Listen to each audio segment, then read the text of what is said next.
जो समय दिया गया था, नियत किया गया था, उसमें कुछ विलम्ब हुआ है, लेकिन कुछ ऐसी परिस्थितियाँ थी जिसके चलते समय लगा।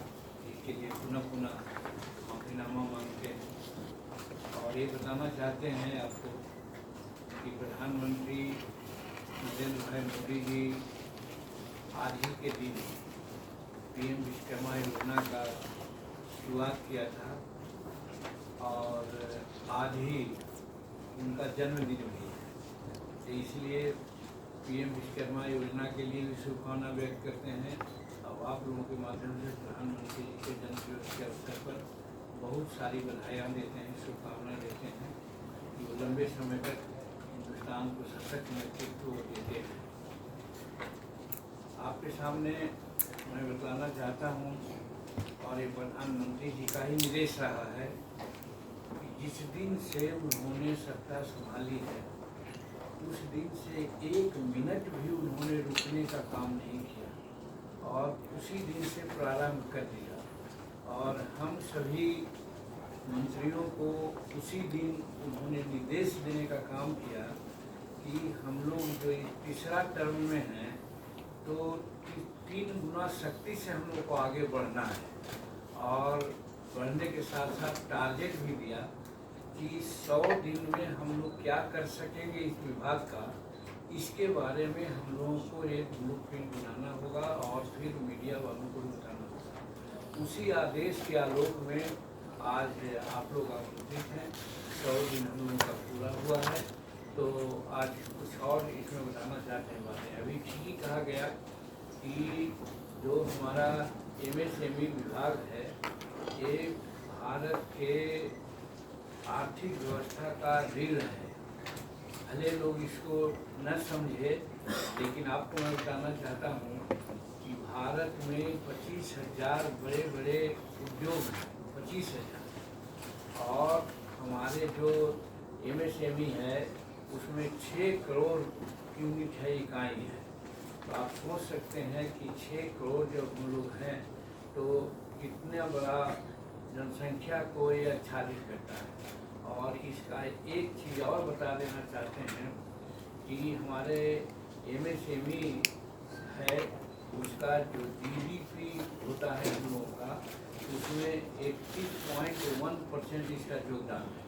आप जोड़ लीजिए, समूचे एक्टिविटीज़ है, समूचे बड़े बड़े कल कारखाने हैं और क्या क्या है वो सब का अलग बात है, लेकिन हमारा MSME विभाग है वो 30.1% हम लोग GDP में योगदान देते हैं।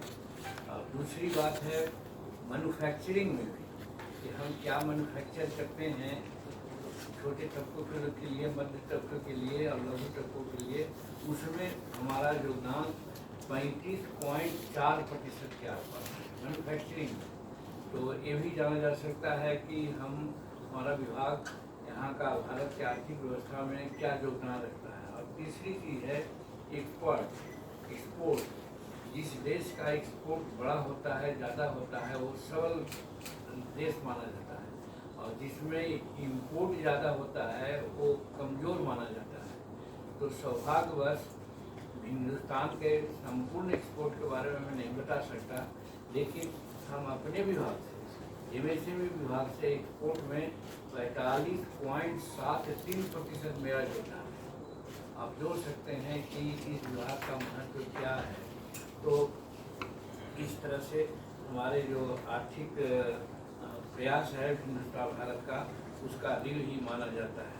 तो 100 दिनों के बारे में हम लोगों ने क्या किया है उसमें थोड़ा सा बात बताना चाहते हैं कि हम लोगों के प्रयास से स्किल तथा वित्त मंत्रालय भी शामिल है और अब तक 20 लाख से अधिक विश्वकर्माओं को योजना में 3 स्तरीय जांचों पर पंजीकृत किया गया है तथा 8.5 लाख से अधिक विश्वकर्मा साथियों को 6 दिन का निःशुल्क कौशल प्रशिक्षण दिया है और 6.5 लाख लाभार्थियों को टूल किट दिए हैं और 15,000 रुपये उनको प्रदान किए।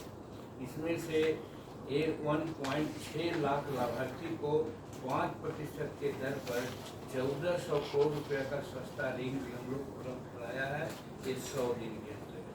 ये हम लोग 100 दिन में अपना एक उपलब्धि मानते हैं। दूसरी बात है पीएम विश्वकर्मा जो एक व्यापक योजना है, इसमें कारीगर और शिल्पकारों को सम्मान और सामर्थ्य में वृद्धि के लिए एमएसएमई मंत्रालय प्रयासरत है। इस कड़ी में माननीय प्रधानमंत्री नरेंद्र मोदी जी की अध्यक्षता में 20 सितंबर को पीएम विश्वकर्मा प्रगति का 1 वर्ष पर वर्धा महाराष्ट्र में भव्य कार्यक्रम आयोजित किया जा रहा है। 20 तारीख को हम लोग सब वहाँ जा रहे हैं, प्राइम मिनिस्टर भी वहाँ रहेंगे। हम इस योजना के क्रियान्वयन को और अधिक ऊंचाई पर ले जाएंगे, ऐसा हम लोग मान करके चलते हैं और निश्चय किया है। अब मैं बताना चाहता हूँ कि 9 जून 2024 से 16 सितंबर 2024 तक भारत सरकार ने एमएसएमई को और अधिक सशक्त बनाने के लिए कई नई पहल और योजनाओं को लागू किया है। इन पहलों का उद्देश्य न सिर्फ रोजगार सृजित करना है, बल्कि उद्यमशीलता को भी प्रोत्साहित करना है, जिससे यह क्षेत्र बदलते वैश्विक आर्थिक परिदृश्य में बेहतर ढंग से प्रतिस्पर्धा कायम कर सके। अब इस 100 दिनों में हम लोगों ने कुछ प्रमुख उपलब्धियां हासिल की है, उसके बारे में आपको मैं बताना चाहता हूँ। उसमें है कि एमएसएमई का औपचारिकरण अभियान हम लोग चलाया है। इस अभियान के तहत 1 अप्रैल 2023 को एमएसएमई पंजीकरण की संख्या 1.06 करोड़ थी।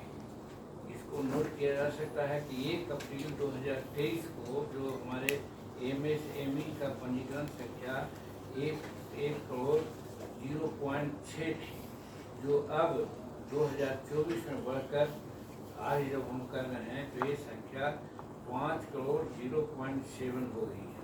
तो कहने का मतलब हम लोग 4 गुना या 5 गुना अधिक संख्या में पंजीकरण किए। और यह वृद्धि जो है एमएसएमई का औपचारिक पंजीकरण में सरकार के विभिन्न योजनाओं और पहलों के कारण हुई है, जिससे इस क्षेत्र में सृजन और आर्थिक वृद्धि को भी प्रोत्साहन मिला है। यह औपचारिकरण उन्हीं सरकारी योजनाओं को लाभ तक पहुँचाने के लिए अनुमति देगा। एमएसएमई पंजीकरण की वृद्धि के साथ रोजगार सृजन की संख्या अब इसको भी नोट किया जा सकता है कि आज 100 दिन के अंतर्गत और जब से योजना हम लोग लागू किया है तब से अब तक रोजगार सृजन की संख्या 21 करोड़ तक पहुँच गई है। यानी 21 करोड़ लोगों को हम रोजगार की सुविधा में दे रहे हैं। यह संख्या यह बात दर्शाती है कि एमएसएमई क्षेत्र में न केवल हम उद्यमियों को औपचारिक अर्थव्यवस्था में लाने में सफल रहे हैं, बल्कि बड़े पैमाने पर रोजगार का अवसर भी पैदा कर रहे हैं। ये दोनों बातें, जब तक हम यहाँ युवाओं को, जो हिंदुस्तान में युवाओं की संख्या सबसे ज़्यादा है और बेरोजगार ज़्यादा युवक होते हैं, तो प्रधानमंत्री जी का यही विजन है कि यहाँ के युवाओं को हम अधिक से अधिक लाभ दे सकें और रोजगार दे सकें। और उसमें भी एक पॉइंट और इसमें मैं जोड़ना चाहता हूँ कि हमारा जो एमएसएमई विभाग है वो, जैसा पहले मैंने कहा कि 6 करोड़ इकाई है और वो सब गरीबों से संबंधित है। गांव, घर, टोला मोहल्ला में जो काम करने वाले लोग हैं, उन लोगों को उद्यम दे करके, उन लोगों को फैसिलिटेट करके हम रोजगार देना चाहते हैं, जिससे कि भारत के जो बेरोजगारी की स्थिति है हम लोग दूर कर सकें। और इसी परिस्थिति में जो पीएमईजीपी योजना भी है, जिसको प्रधानमंत्री रोजगार सृजन योजना कहते हैं, उसके अंतर्गत पिछले 10 वर्षों में लगभग 55 लाख से अधिक लोगों को रोजगार हमने प्रदान किया है। एक योजना से, प्राइम मिनिस्टर रोजगार सृजन कार्यक्रम से, इस योजना के तहत कई नई सूक्ष्म उद्यमों की स्थापना की है और इसका उद्देश्य ग्रामीण और शहरी क्षेत्रों में रोजगार को अवसर बढ़ाना है। जैसा मैंने अपना इंट्रोडक्टिव भाषण में अभी कहा कि हम लोग बड़े बड़े शहरों का, बड़े बड़े जो औद्योगिकरण है उसके बात को न करके हम छोटे छोटे इकाइयों को लेकर के जो ग्रामीण क्षेत्र में जो अनएम्प्लॉयमेंट की व्यवस्था है उसको हम लोग आगे बढ़ाना चाहते हैं। और इस स्थिति में दूसरा पॉइंट है प्रधानमंत्री रोजगार सृजन कार्यक्रम। प्रधानमंत्री ईजीपी योजना कहा जाता है, प्रधानमंत्री पीएमईजीपी योजना कहा जाता है। इस योजना के तहत हम लोग 26,426 से अधिक सूक्ष्म उद्यमियों की स्थापना की है। उद्यमों में इकाई इंडस्ट्री, छोटे छोटे इंडस्ट्री की इकाई किया है। हाँ, 100 दिन के अंतर्गत ही ये जो भी बात मैं बोल रहा हूँ ये सब 100 दिन के अंतर्गत हम लोग किया है।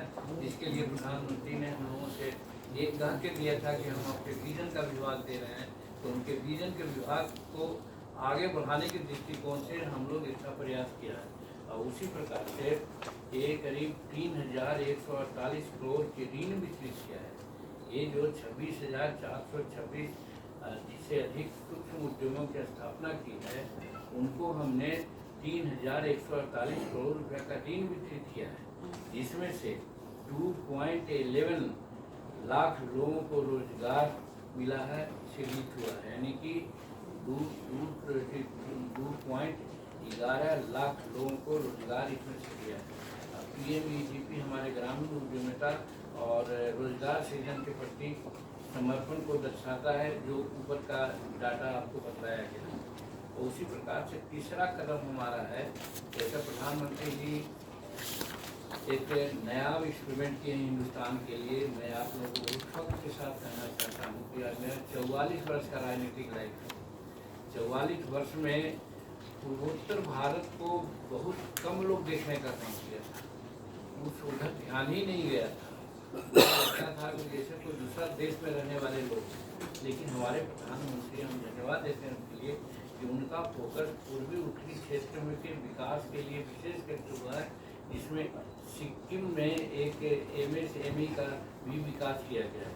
और सिक्किम में MSME को बढ़ावा देने के लिए 12 आधारभूत संरचना परियोजना की स्वीकृति की है। 12 यूनिट ऐसा किया गया है, जिससे कि उन लोगों को और रोजगार मिले। हाँ, पूरे नॉर्थ ईस्ट में, उत्तर पूर्व में जो कहना हूँ हिंदी में, नॉर्थ ईस्ट हमारे सेक्रेटरी कह रहे हैं, तो अंग्रेजी मेरा कमजोर है, इसको थोड़ा अच्छा तो ठीक हुआ। और ये जो 22 आधारभूत परियोजना हम लोग ने दी है, उसमें से 2,290 युवाओं को रोजगार का अवसर मिलेगा और इसके देश के क्षेत्र की आर्थिक समृद्धि हो। तो प्रधानमंत्री का फोकस नॉर्थ ईस्ट के क्षेत्रों के विकास के लिए, जिसमें सिक्किम भी है, उन्होंने 8 राज्य हैं उसमें।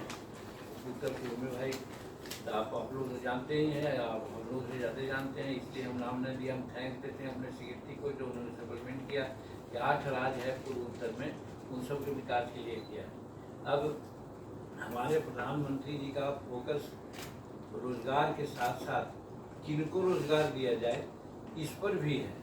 तो उन्होंने माना है कि भारत में महिलाएं और युवा लोग, ये दोनों को रोजगार देने की बहुत आवश्यकता है। इसीलिए हमारे इस MSME में एक नया विधा है, यशस्विनी महिला उद्यमिता अभियान। महिलाओं को आगे बढ़ाने के लिए भी इसमें हम लोगों ने किया है। इसका उद्देश्य है महिलाओं के उद्यमियों को उनके व्यवसाय पंजीकरण और विकास में सहायता प्रदान करना है।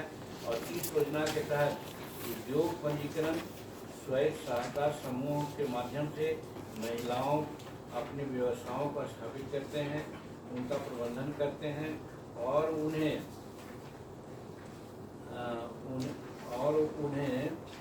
प्रबंधन करते हैं और उसको आगे बढ़ाते हैं। अब आप कर सकते हैं कि बढ़ाते हैं, सिर्फ हम कहना नहीं, हम उसको बता देते हैं कि 100 दिन में हमने क्या किया। तो 100 दिन में 4,000 महिला उद्यमियों को इस अभियान के तहत सशक्तिकरण किया गया है। और 27 जून 2024 तक इसको लॉन्च किया गया था। आने वाले समय में इस अभियान में और वृद्धि की जाएगी, जिससे अधिक महिलाओं को लाभान्वित किया जा सके। तो 50% से कुछ कम महिलाओं की संख्या है और भारतीय संस्कृति के अनुसार महिलाओं की स्थिति थोड़ा ज़्यादा खराब थी। इस ओर हमारे प्रधानमंत्री जी ने ध्यान दिया और महिलाओं के लिए एक स्पेशल हमारे MSME में एक व्यवस्था की है, जिसके तहत बताया गया कि 4,000 महिलाओं को हम लोग इस अभियान से जोड़ा है। और उसके बाद एक है CGTMAC विभाग है, CGTMAC विभाग है, जिसके तहत महिलाओं, खास करके महिला के उद्यमी हैं, उनके लिए विशेष योजना है। वो तो जनरल महिला के लिए हम लोग उतना किया, लेकिन जो महिला उद्यमी हैं, कुछ काम कर रही हैं, उनको प्रोत्साहन देने के लिए एक अलग योजना हमारे तरफ से बनाई गई है, जिसको कहा गया है CGTMAC, जिसके प्रधान है। इसमें उद्यमियों को 90% की क्रेडिट गारंटी दी जाती है। जो आ सकता है बैंक गारंटी बहुत कम लोगों को मिलता है, लेकिन हमारे जो ये ऐसी महिलाएं हैं जो काम कर रही हैं पहले से, उनको कोई भी अमाउंट 2 लाख, 4 लाख, 10 लाख, 20 लाख है, अगर वो लेती हैं तो उसको 90% तक के बैंक गारंटी हम लोग देते हैं, जिससे कि उनको कोई असुविधा नहीं हो। तो महिलाओं को बढ़ाने के लिए, सशक्त करने के लिए ये भी एक उपाय हम लोगों का है और गारंटी दिया है। और CGTMAC योजना के तहत अब तक 27 लाख महिला नेतृत्व वाली MSME लाभान्वित, 27 लाख, ये बड़ी संख्या है हमारे देश में, जो भारत में लोग अनएम्प्लॉयड हैं। और एक पहल महिला सशक्तिकरण को बढ़ावा देने के लिए महत्वपूर्ण कदम है। ये दोनों यशस्वी योजना और फिर एक ये CGTMAC के तहत हम लोग दोनों योजना के तहत महिलाओं को आगे बढ़ाने का काम कर रहे हैं। और उसके बाद एक और प्रयास हम लोग किया है MSME से, वो है टीम व्यापार सशक्तिकरण और विपणन योजना का शुभारंभ हुआ। उसके तहत कोई कॉमर्स प्लेटफॉर्म पर उनकी भागीदारी को बढ़ाने के उपकरण और कौशल प्रदान करते हैं। यानी जो भी उद्यमी है उनको उनकी भागीदारी ई-कॉमर्स के माध्यम से प्लेटफॉर्म पर देते हैं और कौशल प्रदान करते हैं। ऐसा 5 लाख MSME, जिनमें से आधे महिला उद्यमी हैं, को लक्षित करते हुए इसके तहत 150 कार्यशालाओं का आयोजन किया जा चुका है। अब देखिए, महिला के लिए 3 पॉइंट हम लोग किया, एक तो रजिस्ट्रेशन हुआ, दूसरा CGTMAC हुआ, और तीसरा ये भी है जो टीम योजना है, जिसमें व्यापार सशक्तिकरण विपणन की बात है। इसमें भी हम लोग जो 5 लाख MSME लोगों को, उद्यमी को जोड़ा है, उसमें आधा महिला है। इन्हीं को लक्षित करते हुए इसके तहत 150 कार्यशाला का आयोजन किया है। ये योजना MSME के डिजिटल सशक्तिकरण को एक नई दिशा प्रदान करेगी। ये भी हम लोग 100 दिन के अंतर्गत पहल किया है। और आगे थोड़ा बढ़िए तो आप देखिएगा कि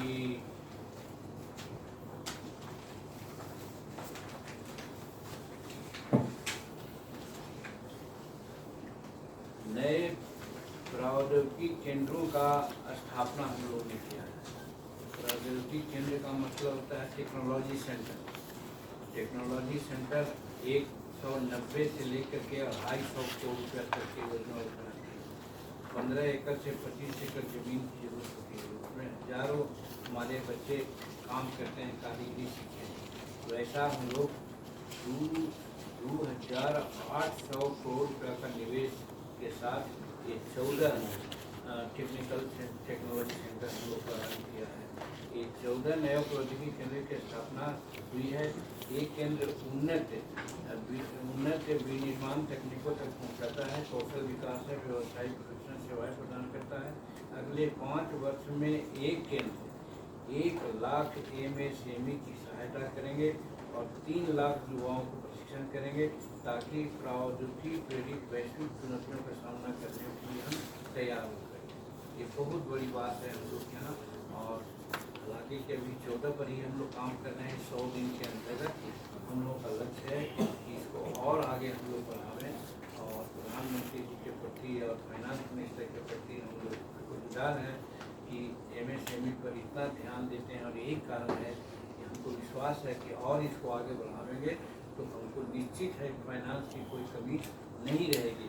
इसलिए हम कर सकते हैं आप लोगों के समक्ष ये 14 ही नए प्रौद्योगिकी केंद्र तो अभी तक स्थापना कर चुके हैं 100 दिन के अंतर्गत। अगर ये बात होगी तो आगे आने वाले वर्षों में और इसको आगे हम लोग ले जाएंगे, ताकि हम युवाओं को नौकरी व्यवसाय दे सकें। और एक योजना है कि जो हम लोग प्रारंभ किया है उसको Z2 कहा गया है। उसका मतलब होता है कि दोष मुक्त और दोष के इफेक्ट को भी हिंदी हुआ ये बोलवा रहे हैं, शून्य दोष और शून्य प्रभाव, इसी को जेब कहा जाता है। और वो दूसरा ये हम लोग का प्रयास है कि हम ऐसा काम करते हैं, ऐसा उद्योग लगाते हैं जिसमें किसी प्रकार का दोष भी नहीं होता है और किसी प्रकार का उसका कोई कुप्रभाव भी नहीं होता है। तो इसका शुभारंभ हम लोग MSME के बीज गुणवत्ता और स्थिरता की प्रथाओं को और बढ़ावा देने के लिए किया गया।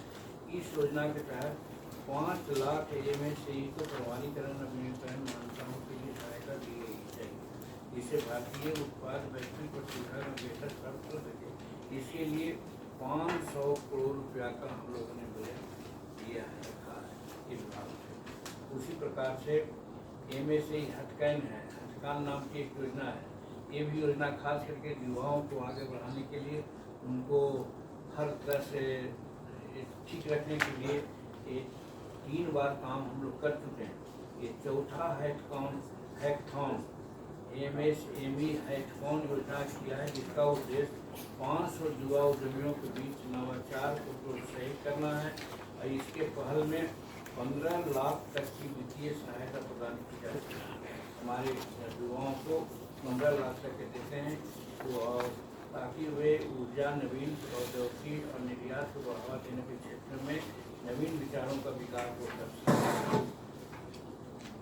इसी तरह से अभी हाल में हमने किया है, शुरुआत किया है, अभी रांची गए थे तो एक बोकारो झारखंड में प्रौद्योगिकी केंद्र का आधारशिला हम लोग रखी 100 दिन के अंतर्गत का एक काम। तो आपको बताया ही कि ये जो टेक्नोलॉजी सेंटर है 150 करोड़ से लेकर के 250 करोड़ तक उसमें खर्च होता है और उसमें हजारों हमारे कर्मी लगते हैं। तो इसी प्रकार की एक योजना अभी हम बोकारो में भी शिलान्यास करके हम आए हैं 11 सितंबर 2024 को और 198 करोड़ रुपये का निवेश के साथ है। यह केंद्र 8000 MSME को तकनीकी और व्यावसायिक परामर्श सेवा प्रदान करेगी। 8000।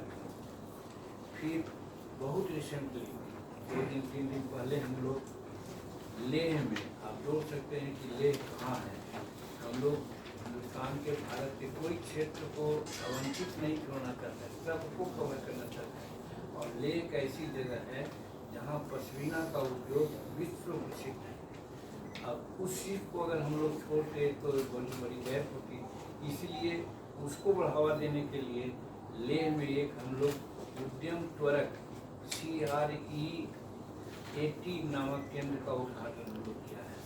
और उस उद्घाटन से पश्मीना में वहाँ का लेफ्टिनेंट गवर्नर और लोग सब साथ हुए थे। हम लोग इससे फोन सिस्टम से किए, वीडियो कॉन्फ्रेंसिंग से किया है और बहुत अच्छा रहा।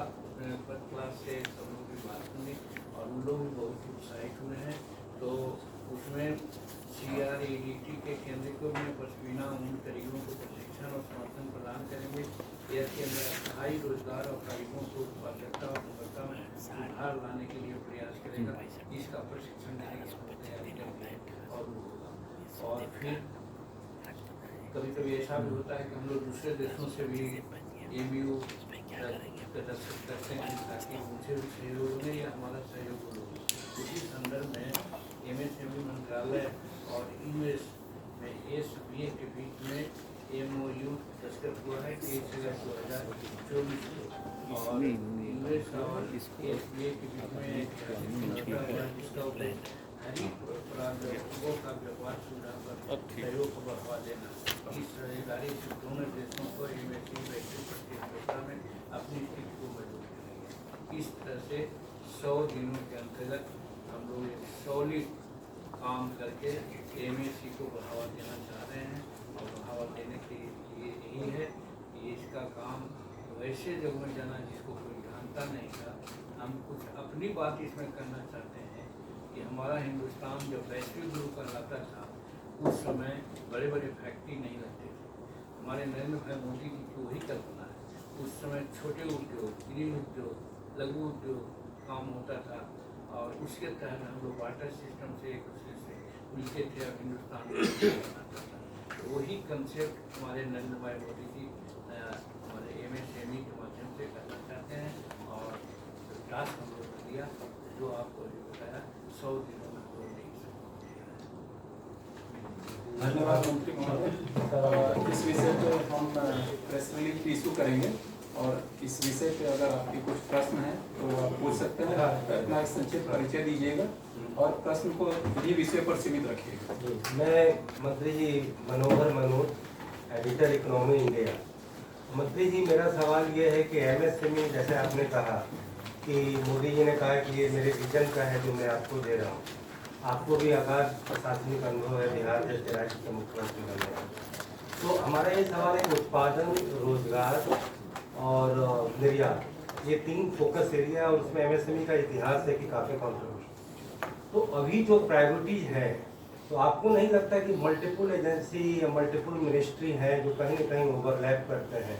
जैसे कि आपका कौशल विकास है, सहकारिता है, उद्योग और वाणिज्य मंत्रालय है, या कहीं न कहीं अलग अलग स्तर पर योजनाएं भी हैं, जैसे कि मुद्रा लोन योजना जिसका ये सरकार काफ़ी ज़्यादा प्रचार करती है, तो कहीं न कहीं वो MSME से ही जुड़ा है। और फिर जो है स्टार्टअप और स्टैंडअप जैसी स्कीमें हैं। तो आपको लगता है कि मल्टी आउटलेट होने की वजह से एक कॉन्ग्रीगेटेड और एक हॉलिस्टिक अप्रोच जो MSME का होना चाहिए उत्पादन, रोजगार और निर्यात को लेकर के, उसमें थोड़ा कोऑर्डिनेशन और चाहिए? मतलब आप अपना अनुभव बता सकते हैं, हमें ऐसा लगता है इसमें कि ये जो विभाग हमारा है एक विभाग ही नहीं है, इसमें अनेकों विभाग से कोऑर्डिनेशन है, और उस कोऑर्डिनेशन को लेकर के हम लोग आगे बढ़ते हैं। और जहाँ तक रोजगार की बात कही आपने, जहाँ 20-10 लाख रुपया देते थे, आज 20 लाख रुपया तक दे रहे हैं। करने का मतलब है कि सब विभाग से एक कोऑर्डिनेशन लेकर के इसको आगे बढ़ना चाहते हैं। हम नहीं समझते हैं कि किसी प्रकार की कोई कमी नहीं रहेगी। फाइनेंस मिनिस्टर इस मामले में नेतृत्व करती हैं, और उसके तहत हम लोग आगे बढ़ते हैं। कोई दिक्कत नहीं हो रही है, हम लोग इसमें परस्पर दिनों दिन आगे बढ़ रहे हैं। सर आलोक DD न्यूज़ से सर एम्प्लॉयमेंट जनरेशन को लेकर, क्योंकि ये जो ऐसा सेक्टर है जो हिंदुस्तान की इकोनॉमी में चाहे रोजगार जो एम्प्लॉयमेंट जनरेशन होता है उसको सबसे बड़ा ये घटक है। तो मेरा प्रश्न ये है सर कि एम्प्लॉयमेंट जनरेशन के लिए, रोजगार की उपलब्धता के लिए सरकार की क्या योजनाएं हैं, मंत्रालय क्या योजनाएं हैं? मैंने पहले ही कहा कि जैसे टेक्नोलॉजी सेंटर हम बनाते हैं, तो टेक्नोलॉजी सेंटर को सिर्फ टूल नहीं बनता है, उसमें हजारों लोगों का नियोजन होता है। जैसे अभी हम आपको बताया है कि सिंधु, नागपुर, पुणे, झांसी, अम्बाला, सांबा, बोकारो, उन्हें लेकर के कोरापट्टी, ये 14 जो सेंटर है और टेक्नोलॉजी सेंटर हम बना रहे हैं। उसका मेन मूल तो हम लोग का है कि वहाँ के बच्चों को रोजगार दें, ताकि वो पलायन नहीं करें और वहीं भी हो जाए। उसके अलावा हम लोग क्लस्टर योजना चलाते हैं, उसके अलावा टूल किट योजना की बात है, उसके अलावा स्कूल का हब है, ये सब बना करके रोजगार ही देना चाहते हैं। मेन चीज़ है रोजगार देना, और साथ साथ उनको स्किल का डेवलप करना, सो दैट कि अपना रोजगार उन्मुख होकर के अपना जीवन को सफल बनाए। मंत्री जी सवाल तो एक मिनट सर। मैं सत्यप्रकाश को युवानई वार्ता से। तकनीक छोटे उद्यमों के लिए शुरू से एक बड़ी समस्या रही। तकनीक उन तक पहुंचे और वो इसका इस्तेमाल भी करें, इसके लिए क्या योजना है? क्या यही तकनीक के लिए तो हम कौशल विकास योजना के लिए ट्रेनिंग दे रहे हैं।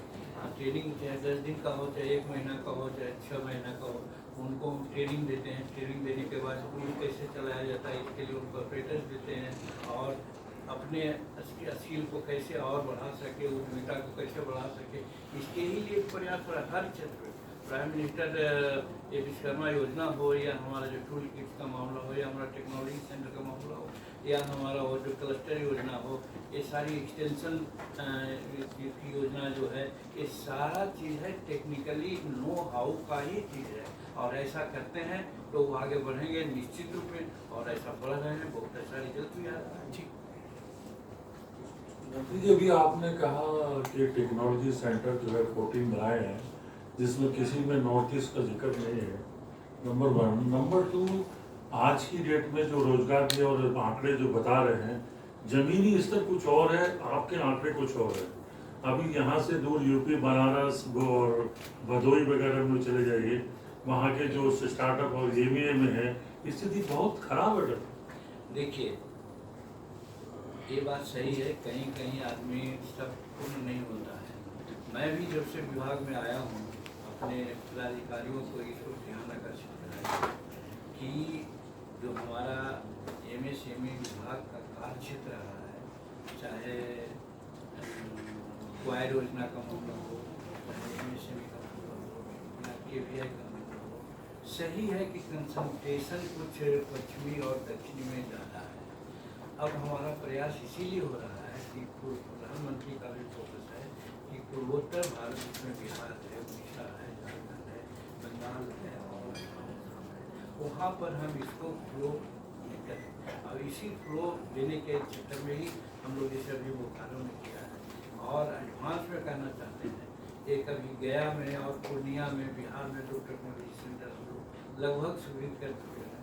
और इसी तरह से बंगाल में मयूरभंज में महामहिम राष्ट्रपति के द्वारा कुछ निर्देश मिला था, इसके चलते वहाँ हम लोग कर रहे हैं।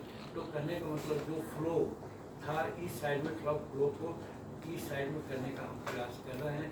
आपका कथन सत्य है और उसके आधार पर हम प्रयत्नशील हैं। मैं ये चाहता हूँ कि मंत्री जी कोई ऐसा नंबर या ऐसा कोई कॉन्टैक्ट करें जो जमीनी स्तर की हकीकत आपके सामने आ सके, क्योंकि लोगों के पास प्रयास नहीं है जो जमीनी हकीकत आपके पास जमीन का स्टेटस क्या है और क्या पोजीशन पे है।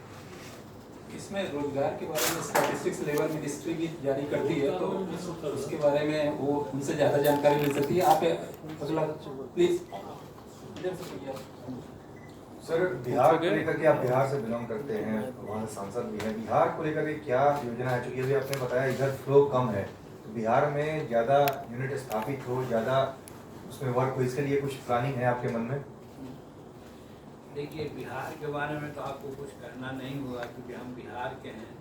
और अभी आते आते हम धन्यवाद देते हैं अपने सभी एमएसएमई के पदाधिकारियों को कि अभी जस्ट एक दिन हुआ है, 90-100 दिन हुआ है। 100 दिन में 2 योजना तो बिहार के लिए, और एक योजना अभी देखा कि झारखंड में हम लोग शिलान्यास कर दिया है।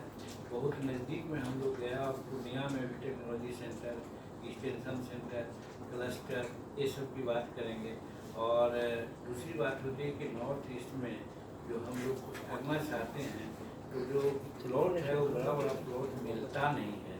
इसके लिए छोटे छोटे सेंटर स्थापित हुए हैं, और उसको हम लोग आगे बढ़ाएंगे, और उसके माध्यम से वहाँ के लोगों को रोजगार भी देंगे। एक लास्ट क्वेश्चन सर। नमस्कार सर, संजय अग्रवाल सर। ये आप लोग का जो है 100 डेज माइलस्टोन बहुत अच्छा है। मेरा एक बस I been going to mike चल रहा है sir. National Small Industries Corporation जो है ओखला में, वो आपका एक प्रीमियर बॉडी है जो स्मॉल स्केल इंडस्ट्री को अभी तक देखता है। और उनका टेक मार्ट एक एग्जीबिशन होता था प्रगति मैदान में 14 डेज, जो अभी आने वाला है सर। तो उसमें कॉस्ट जो है एंटरप्रेन्योर को बहुत ज़्यादा हो गया है, जबकि दूसरे जो मंत्रालय हैं सब एंटरप्रेन्योर्स को ला रहे हैं कहीं से भी, तो उनको चार्ज नहीं कर रहे हैं। तो आप लोग अगर ऐसा कुछ योजना बनाते हैं 14 तारीख से 14 नवंबर से, और उसको ये जो सारे प्रोजेक्ट्स हैं आपके, चाहे ई कॉमर्स टीम है, जो आपके जो भी हैं, उनको उधर एक शोकेस मैंने ग्रहण किया। हाँ जी सर। और अपने एमएसए विभाग के पदाधिकारियों के मेल से बात करके इस चीज़ को हम सुधारना चाहेंगे। हाँ जी सर, सर धन्यवाद। One last question sir. Shruti Joshi, जनसंपर्क अधिकारी, कृषि जागरण मीडिया, दिल्ली से। सर, सेल्फ हेल्प ग्रुप्स के साथ मैंने बहुत काम किया है।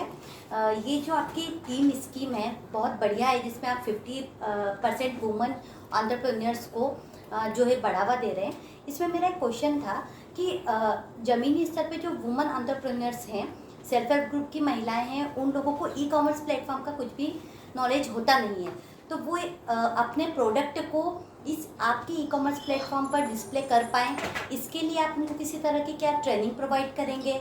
और दूसरा, उनके लिए सबसे इम्पोर्टेंट है कि उनका बिजनेस बढ़े। तो एक तो आप ई कॉमर्स प्लेटफॉर्म उपलब्ध करवा रहे हैं जिसके लिए उनको ट्रेनिंग की ज़रूरत है, दूसरा उनके प्रोडक्ट के एक्सपोर्ट के लिए क्या आपकी कुछ प्लानिंग है ताकि उनको बढ़ावा मिले, वो इंटरनेशनल लेवल तक भी भारतीय महिलाओं के जो है व्यंजन पहुंच पाए। आपकी भावना को मैंने समझ लिया, और जैसा मैंने कहा कि हम लोग डायरेक्टेड हैं प्रधानमंत्री नरेंद्र मोदी से कि महिलाओं के संबंध में जितनी भी बातें हो फैसिलिटेट करना हो करें। तो ट्रेनिंग तो हम लोग उनको सतत दे ही रहे हैं हर चीज़ के लिए। और एक चीज़ और आप जान लीजिए कि महिलाओं को जो सामान वो लोग बनाते हैं, हम लोग कानून बना दिया है कि 3% उनका प्रोडक्ट को सरकार को खरीदना ही खरीदना है, तो इसलिए उनको कोई दिक्कत नहीं होगी। तो हम महिलाओं को आगे बढ़ाने में कोई भी कदम पीछे नहीं हटने वाले हैं। Thank you. इसी के साथ हम प्रेस वार्ता बाद में नहीं, एक बार बाद में भी हम मुलाकात हो जाएगी। ठीक है, थैंक यू। आप प्लीज लंच के लिए ज्वाइन कीजिए। Thank you so much. चलिए, बहुत बहुत धन्यवाद आप लोगों को। शुभकामनाएं भी विश्वकर्मा दिवस